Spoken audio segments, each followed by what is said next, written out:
असणारी पंढरीची वारी ही एक अध्यात्माची वारी आहे आणि पंढरीची वारी ही एक वारकरी संप्रदायाचा वसा आहे आणि ज्या माऊली भक्तांनी हा वसा हाती घेतलेला आहे ते माऊली भक्त कितीही अडचणी येऊ द्या, कितीही संकट येऊ द्या, नक्की ही आळंदीची पंढरीची वारी केल्याशिवाय राहणार नाहीत. कारण ही वारकरी संप्रदायाचा, आपल्या धर्माचा, एक हिंदू धर्माची पताका घेऊन चालणारे ही धुरा सांभाळण्याचं काम माऊली भक्त आजही जगाच्या अंतापर्यंत करत राहणार आहेत.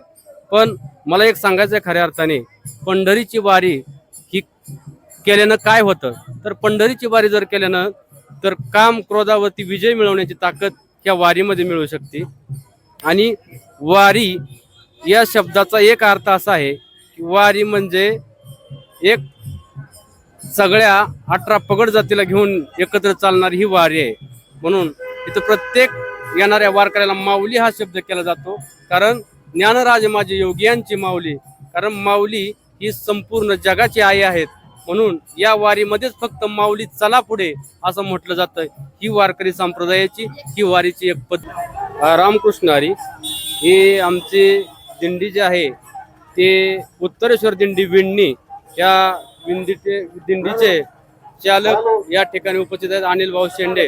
यांची परंपरा सांगायचं खऱ्या अर्थाने म्हणजे विंडणी गाव जरी छोटं असलं तरी गाव अगदी पारमार्थिक आहे पूर्णपणे. आणि या गावामधून यांचे पिताश्री विठ्ठल गणपत शेंडे भाऊंनी ही दिंडी चालू केली आणि आतापर्यंत जवळजवळ 17 ते 18 वर्ष झालं अहोरात्र या दिंडीचा उपक्रम आजही आळंदी ते पंढरपूर या वारीच्या वाटेवरती जवळजवळ 100हून अधिक लोक या दिंडीमध्ये असतात आणि पूर्ण हा दिंडीची एकदम सोय पूर्ण व्यवस्थित आळंदी ते पंढरपूर पर्यंत होती. ही परंपरा माऊलींची आहे. ही 3ऱ्या पिढीची परंपरा आजही शेंडे परिवारामध्ये आहे. त्याबद्दल सर्व आम्हाला वारकऱ्यांना, माऊली भक्तांना पुन्हा एकदा आभार. मार्ग आहे, दरवर्षी उलट फायदाच होतो पण कमी नाही होत. पांडुरंग भरपूर देतो, किती बी ताकद मला चालाय देतो, मुलाबाळांना सुख शांती देतो, वाटण तर बिलकुल त्रास नाही, खाया पिया भरपूर देतो. तिसरं तर माझं आहे वारीचं, पण बिलकुल त्रास नाही. दरवर्षी काही नाही काय तरी उलट आनंदच लुटाय भेटतो.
राजेंद्र जाधव.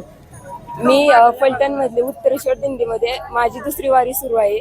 मी आता कॉलेजला आहे. डिप्लोमा मेकॅनिकलला करते, म्हणजे मेकॅनिकल डिप्लोमा आहे. या दिंडीत येऊन मला खूप आनंद भेटला आणि या वारीमध्ये जो आनंद भेटतो तो कुठंच भेटत नाही.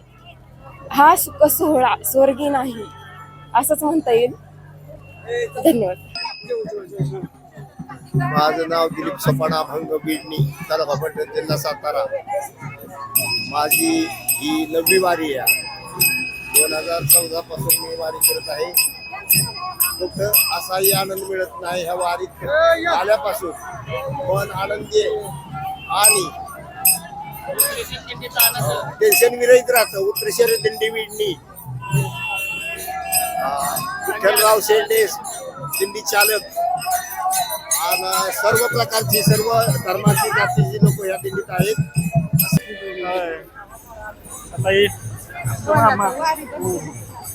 किती वार आहे तुमची? माझी तरी 20-22वी. म्हणजे आमच्या आजोबा भरपूर वाऱ्या केली. तर आजोबा किती झाले भाऊंच्या वाऱ्या? भाऊंचे त्यांचे विजय झाले. आणि वैशिष्ट्य म्हणजे भाऊ आमचं जे संत ज्ञानेश्वर महाराजांच्या पालखीला जी बैलगाडी असायची ती पहिली महाराजांची ती गाडी आणायची 4 वर्ष गेली. बैलगाडी असायची त्यात ते चालक होते. बैल नाही हलकिल्ल्यापासून पंढरपूर परत माघारी पालखी न्यायची. बैलामध्ये रामराजांच्या घरात बैलांचा मान होता. त्या बैल म्हणजे रथावर आमचे आजोबा असायचे, म्हणजे आमच्या मामाचे आणि आईचे वडील. आणि ह्या दिंडीत उत्तरेश्वर दिंडीमध्ये मामा, आमच्या 2 मावश्या, 2 मावस बहिणी आणि काका सर्व आहेत. त्याच्यामुळे आमच्या घरात वारकऱ्यांचा आवाज सगळे माघारी येते. जास्त.